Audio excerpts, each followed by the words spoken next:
Αλλά τι τους αρέσουν? Α, μου αρέσουν με τις χοντρές. Μου αρέσει βασικά, επειδή εγώ τις γυναίκες τις λυπάμαι, θέλω να είναι ο άντρας χοντρός και λεπτή γυναίκα για να μην πονάει η γυναίκα, γιατί οι χοντροί έχουν ηλεκτρόφυλλο. Σ' αρέσει δηλαδή το λίπος στις γυναίκες και τα μεγάλα βυζιά και κόλλη.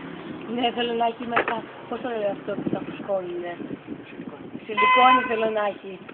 Προτιμώ μπετό να πιάνω. Ναι. Σ' αρέσουν οι γυναίκες με πιτήριδα στον κόλλο? Θέλω, όχι. Θέλω να έχουν, δεν θέλω να έχουν πολύ μεγάλα βυζιά γιατί με αναουλιάζουν. Γιατί οι καλύτερες είναι οι δικές μου πάντως.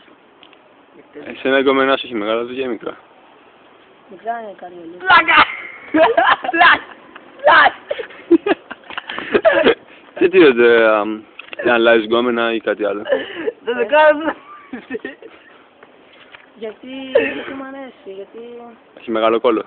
Μ' αρέσει να μου το κάνω. Έχει μεγάλο κόλλο.